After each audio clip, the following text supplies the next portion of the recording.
¿Qué tal amigos de la Fuente Periodismo de Investigación? Hoy nos encontramos con Álvaro Román, conocido jurista experto en el tema de extradiciones. Él es docente de la Universidad Central. El 26 de noviembre, la Fiscalía anunció que había realizado el pedido de extradición de varios personajes, por ejemplo, Javier Jordán, Ronnie Aliaga y Marcelo Aiza, los tres relacionados con el caso Metástasis. Pero hemos hecho las averiguaciones y la verdad es que no se le ve que haya avanzado mucho este pedido, y por eso nos parece interesante poder conversar con expertos para que nos cuenten qué tan eficiente es esta figura de la extradición, qué podemos esperar las personas que queremos que no haya impunidad y que quienes hayan cometido delitos puedan ser juzgados. Ahora lo que sabemos es que ellos huyen, pero entonces queda esta figura de la extradición. ¿Qué tan eficiente puede ser? Partiendo de la premisa que usted dice que la Fiscalía ha solicitado al juez, yo creo que hay que recordar que el juez lo que está haciendo es enviando la difusión roja. Hay una prisión, una medida cautelar para privarles la libertad y hacerlos comparecer, que se llama la prisión preventiva, y hacerlos comparecer a juicio. Ellos, como están en condición de prófugos, tienen que comparecer a juicio. Ellos son uno de los prófugos, caso que usted ha mencionado.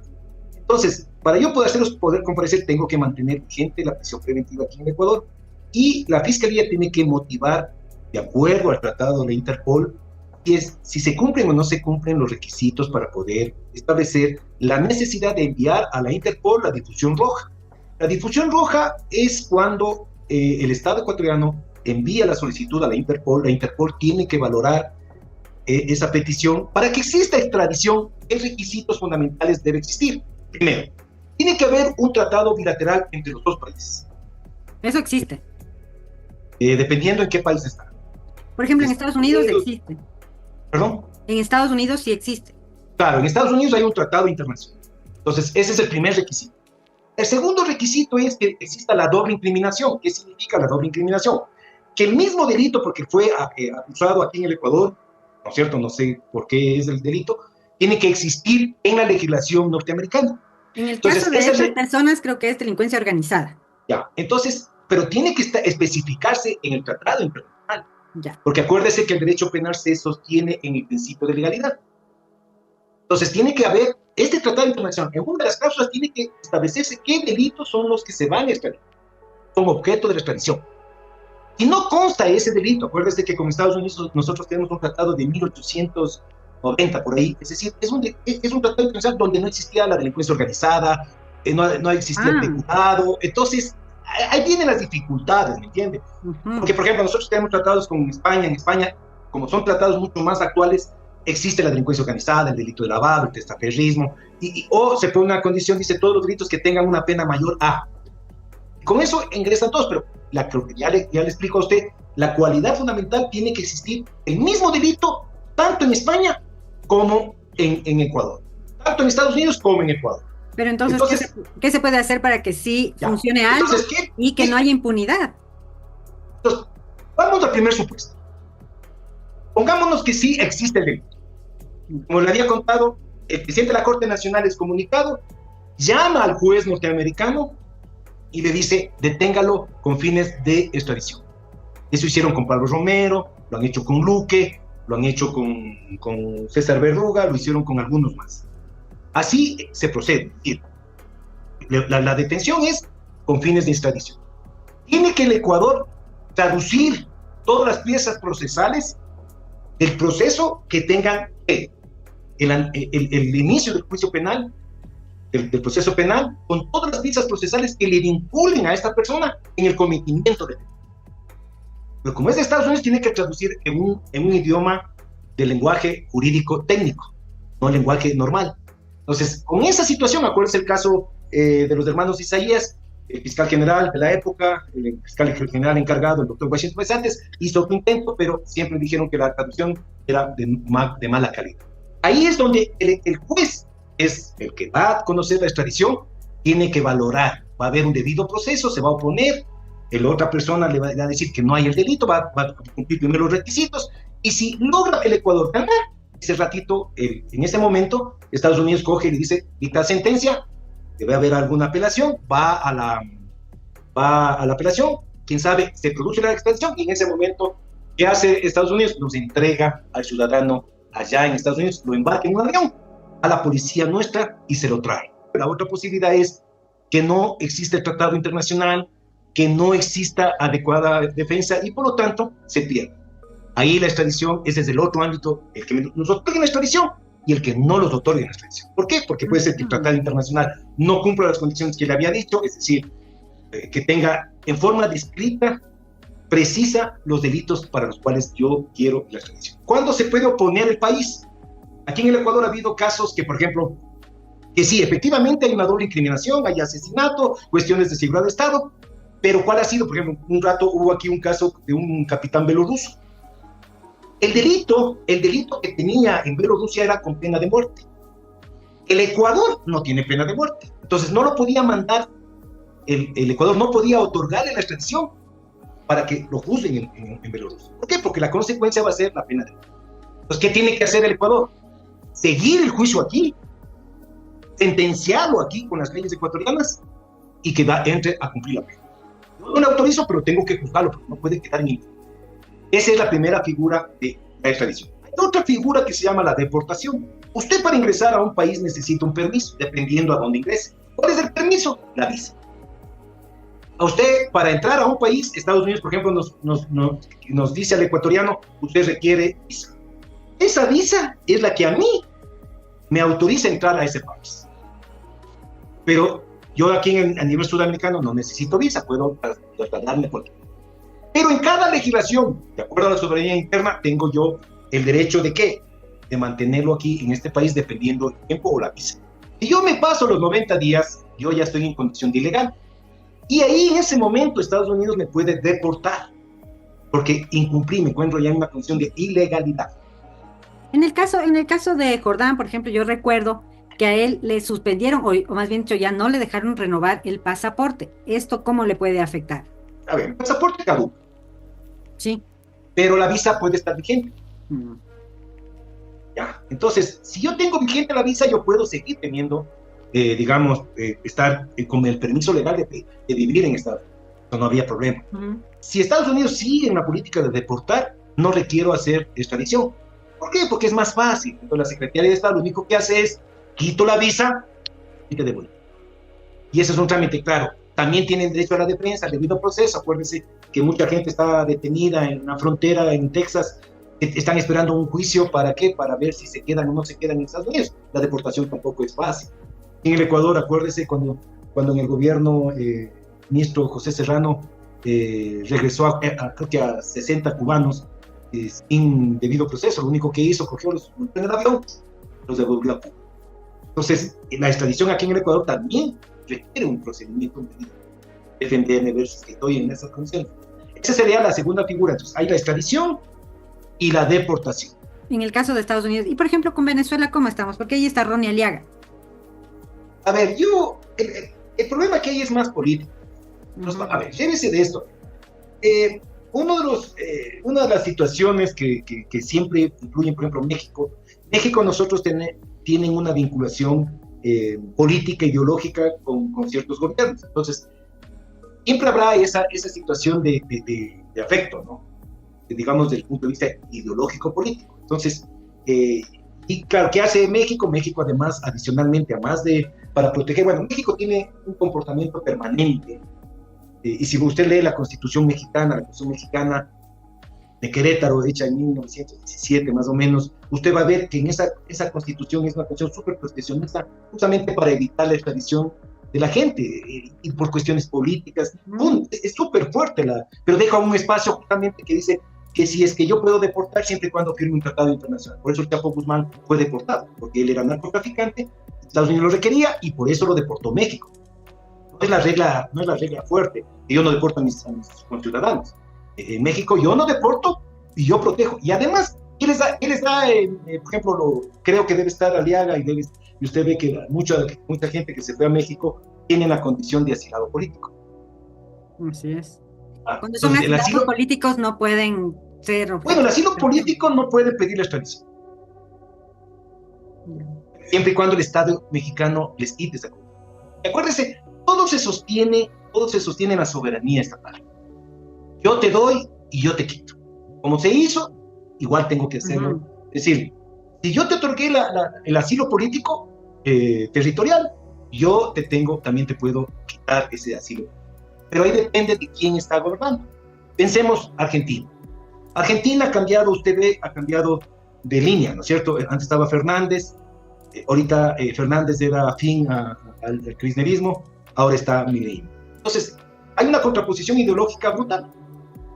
Entonces, yo, por ejemplo, si yo soy de izquierda, no me voy a meter en Argentina. Pero sí me puedo meter ¿en dónde? En Brasil, en Venezuela. Claro, pero en el caso de Luque, por ejemplo, Luque, bueno, no sé. Bueno, Luque no tiene una ideología. Exacto, no sé de qué ideología será, pero él está ahí y se supone que es así, está caminando. No sé si usted... No, depende, a ver. La verdad que Luque está detenido ya, creo que 4 meses. ¿No? Acuérdese, el hijo de Yunda se demoró 6, 7 meses allá. Es decir, la extradición no es tan fácil. Las extradiciones son procesos fuertes. La extradición para triunfar, yo me acuerdo uno de los grandes problemas que tuvo la extradición en el Ecuador, en el caso César Verdún en México, fue que la justicia ecuatoriana se demoró en enviar al Ministerio de Relaciones Exteriores, y el Ministerio de Relaciones Exteriores se demoró, creo que 4 días en llegar la documentación a México. Hizo México, usted no me presentó, por lo tanto no procede la extradición. Yo dejaron libre a César Verdún. Hablando de la década del 80. ¿Ha habido alguna extradición en el país que alguna vez haya funcionado, de lo que usted se acuerda? En Landes, el asunto de Landes. Cuando Landes fue extraditado desde Costa Rica, solo lo extraditaron por 2 procesos. Aquí en el Ecuador se quiso ampliar a 4 más, y Costa Rica reclamó y dijo, no, yo autoricé solo 2. Entonces él tiene que ser solamente por los 2 delitos que se está pidiendo la extradición. Que se puede ampliar siempre y cuando el Tratado Internacional permita la ampliación. Por ejemplo, con España sí permite la ampliación. Es decir, yo pongo 2, que aparecen 3, 4 procesos posteriores, yo puedo pedir a España nuevamente la ampliación de la extradición y ampliaría. Yo no puedo juzgar, esa es otra limitación del Tratado Internacional de Extradición. No puedo juzgar por los delitos que tiene el Ecuador, solamente por los que me pidieron la extradición. Principio de legalidad, cuestiones de humanidad. El Ecuador sí ha tenido triunfos. Por ejemplo, llévese de esto. Lo que pasa es que en casos sonados, sí medio como que nos decimos, parece que no ha triunfado. No, hay casos, por ejemplo, yo tuve un cliente que fue extraditado, era de nacionalidad venezolana. ¿Y era su cliente? Y claro, era mi cliente y él tenía aquí acusado un delito de lavado. Lo detuvieron en Baracas, Ecuador tenía difusión roja, lo detuvieron y a los 6 meses lo enviaron. Es decir, sí ha habido esa. Lo que pasa es de que aquí, como siempre, tratan de hacerle factor político. Para no ser extraditado tengo que declararme perseguido. Claro. Acuérdese que Abdalá Bucaram se autodenominaba perseguido político y por eso casi nunca lo pudimos traer desde Panamá. Claro, y de lo que se ve también esa es la misma estrategia que tienen estas personas, estos personajes del caso Metástasis, ¿no? Aunque sea tan claro a través de los chats que se han visto cuál ha sido su papel en una red de delincuencia organizada. Claro, eso depende ya la estrategia. Estrategia, yo como abogado defensor voy a hacer estrategia justamente de que sea un perseguido político. Pero será el Ecuador el que va a refutar esa condición. Es decir, ¿qué tiene que pasar? Contratar buenos abogados en los países, ¿no? Para ver si logra o no logra conseguir la extradición. Bueno. Pero partiendo de los primeros, que es que debe haber un tratado internacional, doble inmigración, que debe constar producir la prueba adecuada para poder establecer si efectivamente es o no es responsable del delito, si existe el delito, la prueba contundente. Es decir, no es cualquier... Llévese de esto, el trámite de extradición. No es porque yo levanto el teléfono y le digo, vea, pana, mándemelo. Esto entra al sistema judicial. Y el sistema judicial, acuérdese, en otros países, después tiene que pasar también el poder, no tiene que haber una interferencia, una injerencia. Pues tiene que ser esa persona neutral, ese tercero que resuelve. ¿Con qué? Con las pruebas que se me presentan. Tanto la prueba de la parte acusadora como la prueba de la parte... Y ese es un juicio de extradición. Aquí, por ejemplo, el presidente de la Corte Nacional tiene los juicios de extradición, tiene audiencias y, por ejemplo, me contaba el doctor Swing que tenía cerca de 40 extradiciones, ¿no? Que han acumulado en lo anterior. Me contó, no sé si será, no tengo el dato preciso, pero me conversó el Bueno, entonces, antes que esperar un proceso de extradición, tal vez en Estados Unidos podría ser más factible, digamos, que una deportación, es decir, que les quiten la visa o algo así. Claro, a ver, en el segundo caso que estamos hablando de la deportación, ya creo que esa es una gestión que puede hacer los presidentes de la República, ¿no? El presidente de la República, Daniel Noboa, como el presidente Trump. Y hoy a nivel también de cancilleres, ¿no? En el asunto también creo yo que en el asunto de la extradición, me parece que debería la Ministerio de Relaciones Exteriores hacer una evaluación, una auditoría de los tratados internacionales para establecer épocas, vigencias y actualizar los tratados de extradición. Porque pienso que con ciertos países tenemos del siglo XIX, siglo XX.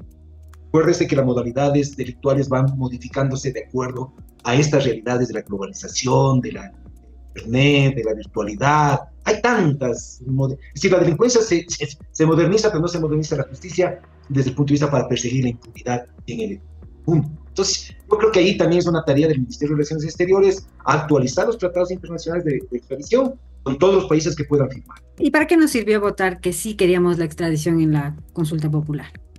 Bueno, en ese sentido creo yo que es cuando personas que han cometido delitos graves y lo que pasa normalmente los delitos de narcotráfico, que tienen intereses mucho más graves, tráfico, terrorismo, Estados Unidos pide la extradición o cualquier otro país puede pedir la extradición en esos delitos graves y será la forma, siempre y cuando, como le digo nuevamente, la norma constitucional permite la extradición, pero tendremos que siempre ver el tratado internacional.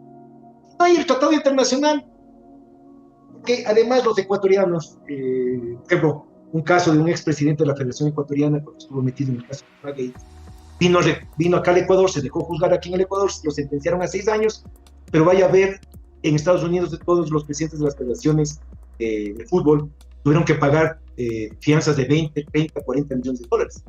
Y este presidente acá, vea, se rió, ¿no? Y ya lo sentenciaron, y acuérdese que en el juicio que le hicieron, me parece que en Estados Unidos, saltó igual que el caso Poli, que el hijo fue el que recibió el dinero, y en el caso Poli, del hijo de Poli está enjuiciado. En el caso de este expresidente, no pasa nada y sigue siendo agente deportivo, ¿no? Entonces, yo creo que hay siempre hay que tratar de buscar nuevas formas de perseguir, ya no solamente contentarnos con un delito que se sentencia aquí en el Ecuador. Y yo creo que ahí la Fiscalía también juega otro rol. Pienso yo que siempre es bueno comenzar con los delitos. Yo veía que la estrategia de la doctora Diana Salazar era iniciar con estos delitos de menos gravedad, que era asociación ilícita, delincuencia organizada. Está bien, ya los detengo, los ingreso a la cárcel, pero todavía quedan los otros delitos, como lavado, como enriquecimiento ilícito, como peculado. Y bueno, vemos un ejemplo claro, el caso Glass. En el caso Glass entró población ilícita y vemos que ya van apareciendo los otros delitos, el de peculado. Quién sabe, ojalá aparezca el de lavado, el enriquecimiento ilícito, porque lo necesario es que la gente vea que la justicia ecuatoriana sí tiene eficacia, ¿no? Pero ese rol lo tiene muy fuerte, está en el Endarivel, la UAFE, está el Endarivel de la Fiscalía General del Estado, y los jueces lo único que tendrán que cumplir es con la prueba que se de la Fiscalía. Pero yo creo que debemos pasar de delitos leves, que son como acción ilícita o organización criminal, a delitos mucho más fuertes, como son peculado, como son enriquecimiento ilícito, peculado. Esos delitos que son realmente, para mí, son súper importantes, son complejos de investigar, por eso requieren más tiempo, por eso la Fiscalía requiere a veces de 3, 4, 5 años. La Fiscalía y el Ecuador esa muestra de que también podemos perseguir, para que la gente tenga esa confianza con la justicia ecuatoriana y pueda recuperarla, ¿no? La confianza del ciudadano. Y la extradición, ojalá podamos conseguir las extradiciones, y no las extradiciones, las deportaciones, y que la justicia ecuatoriana se comprometa para juzgar, sentenciar, y que el sistema penitenciario también cumpla con su finalidad de tener los detenidos. ¿Sí? De lo que usted me decía, la extradición por la que votamos, lo que podría servir es para que sea un desincentivo para los delincuentes, porque tienen un poco de miedo de ir a Estados Unidos. O sea, esta es cuando nosotros les mandamos. Les enviamos para allá. Entonces, claro, Estados Unidos o algún otro país. Claro, llévese de esto, ¿por qué? Pues, acuérdese, aquí hubo una persona ecuatoriana que era considerado un gran traficante, Gerald, era un Lo detuvieron, no recuerdo en qué año, pero Estados Unidos lo hizo salir a Colombia, a Tumaco, y ahí lo detuvieron. Y claro, cuando hicieron el allanamiento en Manta, en las casas, se encontró encaletado dinero de más de $2 millones, $1,5 millones. Pero claro, el tipo tuvo que salir del Ecuador, caer en Colombia. Como en Colombia tiene la extradición, el tipo está en Estados Unidos, está cumpliendo la pena. Es decir, yo creo que recién veía una noticia que estaba saliendo un fundador del cartel de Medellín con Pablo Escobar, las cárceles norteamericanas. Es decir, Pablo Escobar fue muerto en la década del 80, 90 y el tipo cumplió una pena de 30, 40 años. Entonces, ahí viene el apunto, ¿no? Que Estados Unidos también requiere a veces de esta extradición para que, como usted dice, como ya tenemos esta norma, esta excepción a la regla, que es yo te extradito cuando, yo creo que ahí sí creo que va a haber personas que van a pensar realmente hago esta delincuencia transnacional, pues, son delitos transnacionales que no respetan fronteras y que llevo la droga a Estados Unidos, voy a recibir una pena de Estados Unidos. Y por eso el Chapo Guzmán, acuérdense, Chapo Guzmán escapó de las cárceles mexicanas, pero de la norteamericana, donde está, no tiene opción de salir. Y según lo que cuentan, la prisión donde está es una prisión que está en un desierto, donde hay solamente 4 personas, y él tiene realmente un aislamiento, es decir, nadie habla de él. Bueno, yo le agradezco muchísimo, aunque no han sido tan buenas noticias porque siempre es difícil todo este proceso, es bueno que la ciudadanía pueda estar súper enterada de cómo van estos temas, porque además la ciudadanía tiene que estar interesada en que no haya impunidad. Ese es como el mensaje, así que yo le agradezco muchísimo y esta ha sido una entrevista desde La Fuente. Gracias, Pati. Yo le agradezco a usted.